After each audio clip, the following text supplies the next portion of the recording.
네, 안녕하세요. 여러분들의 구독과 좋아요로 이 채널이 유지되고 있습니다. 항상 구독자님, 멤버십 회원님들에게 감사하다라고 말씀을 드리면서 자, 이번 내용은 비트코인 관련된 상황을 계속 정리해 드리는 시간으로 한번 준비를 해 봤습니다.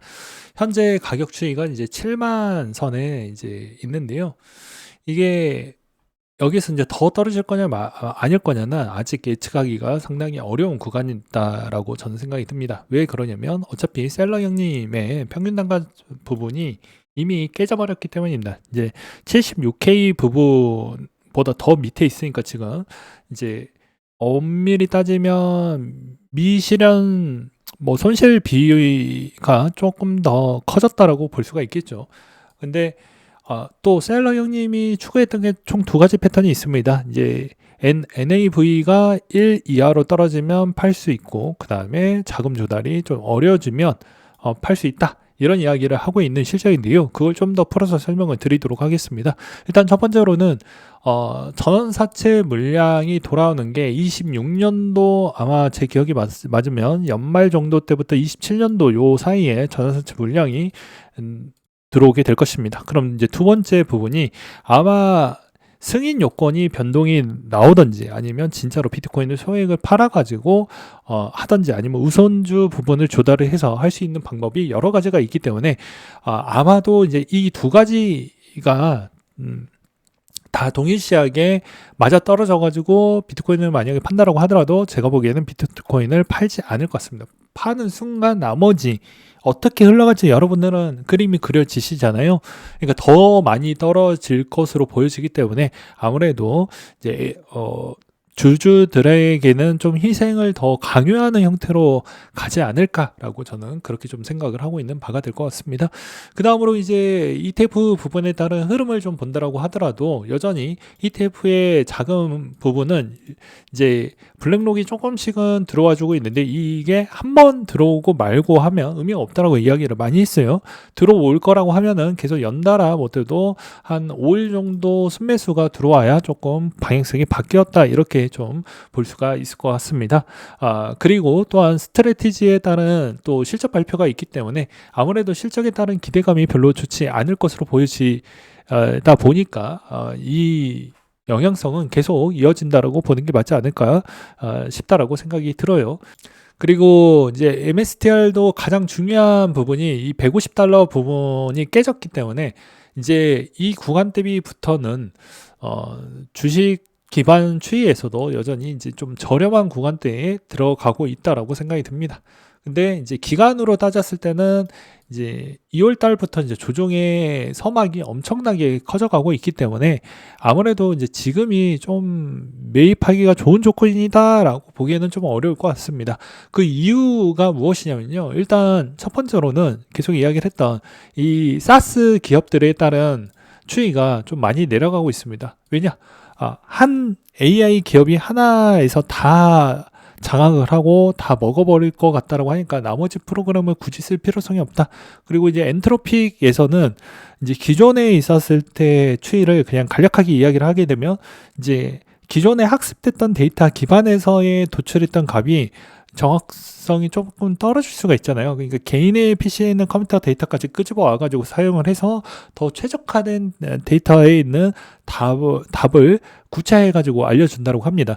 그러면 당연히 이제 무엇을 만들어낸다고 해도 이제 데이터의 값의 신뢰도가 좀 더 높아질 수 있고요. 그 다음에 두 번째로는 내가 원하는 웹사이트를 더 쉽고 빠르고 구현하기가 더욱더 빨라지다 보니까 나머지 뭐 오더브나 그 다음에 우리가 알고 있는 오토데스크나 그 다음에 우리가 알고 있는 줌이나 그 다음에 이제 게임 회사로 따진다고 하면 뭐 유니티 소프트웨어나 이런 애들이 이제 좀 힘들어질 수 있다라는 것이죠. 이게 원래는 이제 기존의 산업화된 소프트웨어에서 좀 많이 썼던 뭐 세무 회계 이런 쪽이었는데 그리고 이제 ERP 시스템 부분이었는데 이게 더 확장이 돼서 요즘에는 이제 보안도 아닐 것 같다. 게임도 못 살아남을 것 같다. 이런 형태로 가고 있는 시장이다 보니까 시장이 계속 요동을 많이 치고 있는 시장입니다.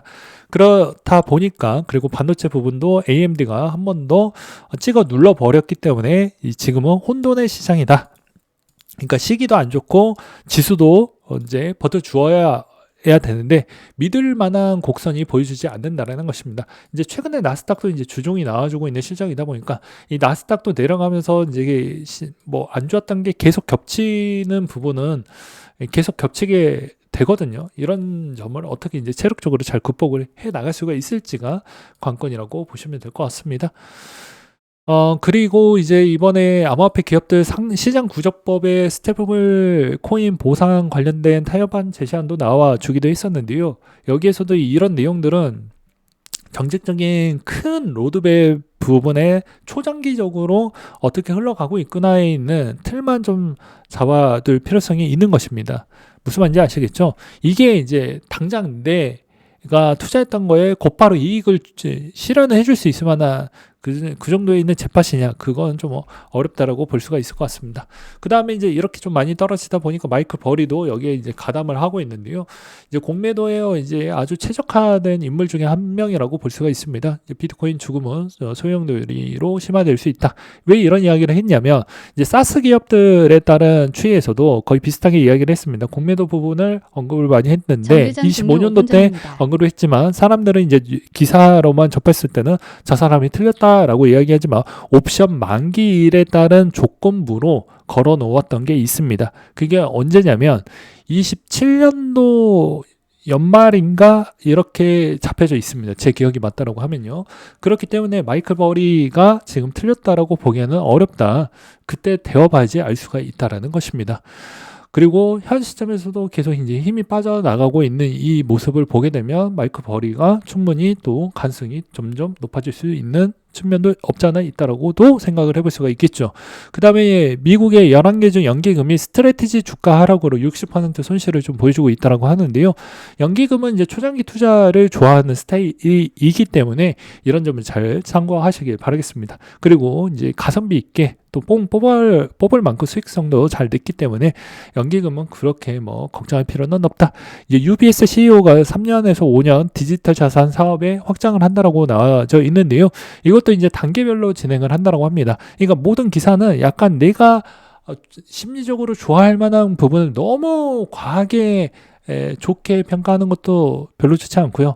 너무 안 좋게 하나 보면은 또 좋은 투자 시점을 놓칠 수도 있습니다. 그러니까 그 중간 지점을 명확하게 우리가 국어 시험을 보는 이유가 그런 거라고 볼 수 있죠. 이 글에 속된 주는 의미와 그 다음에 그걸로 인해서에 따른 앞으로에 이어질 수 있을 만한 그런 거를 미리 도출을 해서 그걸 투자적 관점으로 돌려가지고 보셔야 된다라는 것입니다. 이것도 이제 단계별이기 때문에 생각보다 시간이 많이 걸린다는 걸 볼 수가 있겠죠.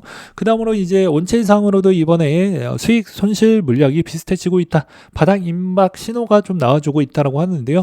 현재 1110만 개 비트코인 수익권에 890만 비트코인이 손실권에 있으며 가격 하락으로 격차가 좁혀질 현상이 나타나고 있다고 합니다.